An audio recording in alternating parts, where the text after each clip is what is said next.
and welcome. Monograph is the #1 practice operations platform.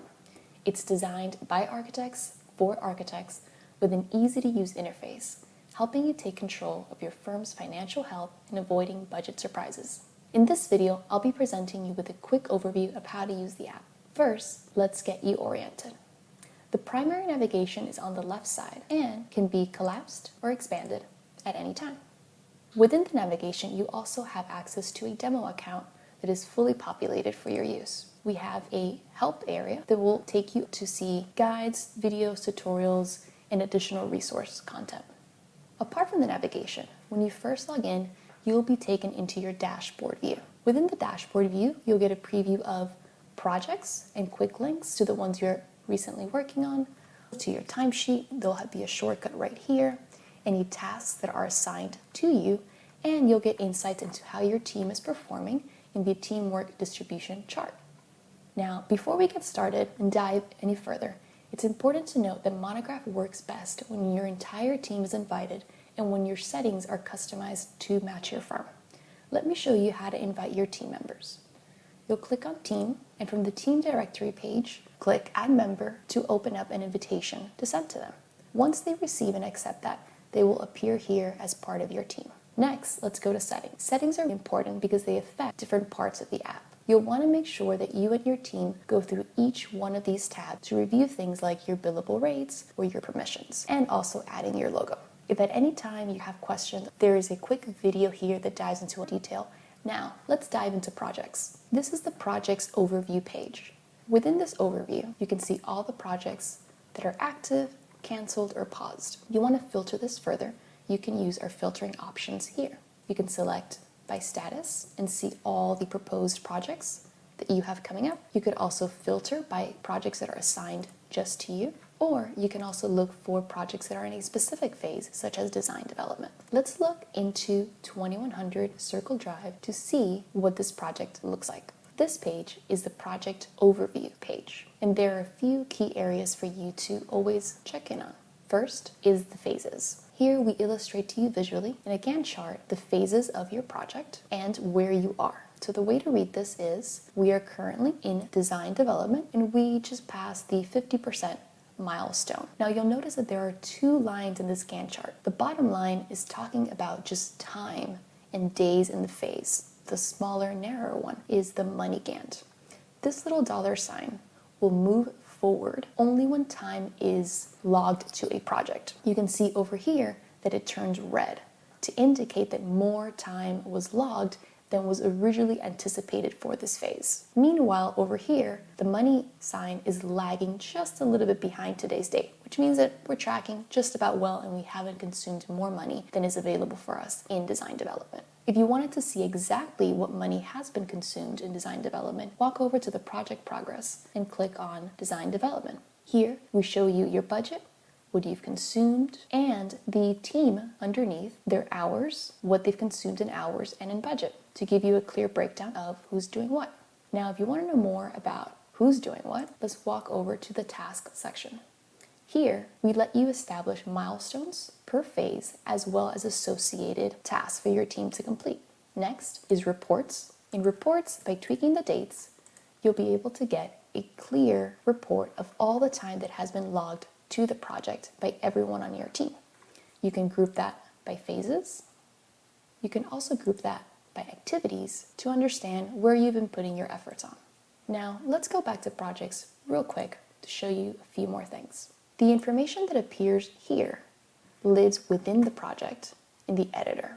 When you click on edit, you get to see the bones of how the project is set up. You'll notice that we now have total fees, we have a project budget, and we have specific phases. This is all information that you'll input based on your specific project. Some important things to note is that for each phase, you should have a date range, you should have a budget or percentage allocated from the main budget, and you'll want to assign your team. That means assigning a role, a rate, a person, and then also giving them hours. This helps you understand how many hours that person is allowed to work on a project, and will also help us when we generate our weekly schedule. If you don't know right away, use your best professional guess to fill out these numbers. You can always come back here and adjust them as you learn more about the project. Now that you've seen how the project is put together, next, let me show you where you can add your first project once you're ready. Simply go back to Projects and click on New Project.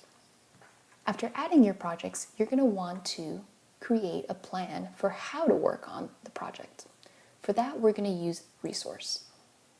Resource is a dashboard that generates a weekly work plan for your team based on the project assignments that you've given them. To do this, go to Update Schedule, select either by Past Schedule, Past Timesheets, or Past Assignments. I'm going to select Past Assignments. What this has done is generate a schedule of suggestions based on the inputs that you've added into your projects. Let's look at 2100 Circle Road. Clicking on it groups together everyone that's working on that project and gives us some insights. At a glance, we see that there are 70 hours being spent on this project across this team for the design development phase. It shows us how much budget we've consumed and how much budget we have remaining and the time. Now, let's say that Dexter needs to work a little more hours. We'll go ahead and we'll say Dexter actually needs to work 10 hours this week. But meanwhile, we see that Anna has 54 hours already assigned to her. That's probably a bit too much. So let's go ahead and reduce her hours for this week. Underneath Anna's card, we can see how many hours she's allowed to work on this project to remain in budget, how many she's consumed, and how many she has left. You'll be able to do this for each one of your projects by simply clicking on the card and having them expand. Once you've assigned time to your team, they're going to want to log that into their timesheet. So let's go to Timesheets. As an admin, when you first open Timesheets, you will land here in Organizational Timesheets. This lets you see your entire team at a glance and if anyone has submitted their timesheet. As an individual user, let's hop over to This Week. Under This Week, this is where you will add your time. Now, what we do at Monograph is, if we see that you are consistently working on a project week after week, our timesheet will get smart and say, hey, we bet you're gonna work on this project next week again. So let's just pre-populate it here. You can see 2 sample projects have already been added here.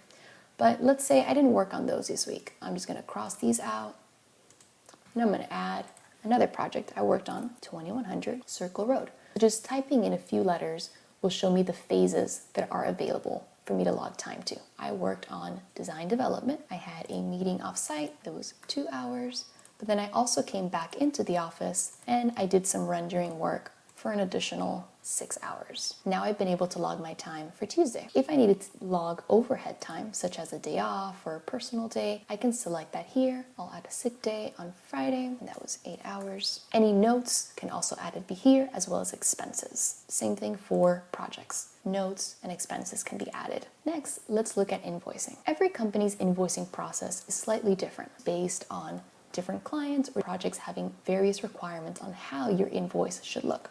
This will be a quick walkthrough, knowing that you'll probably need to spend some time customizing it for yourself.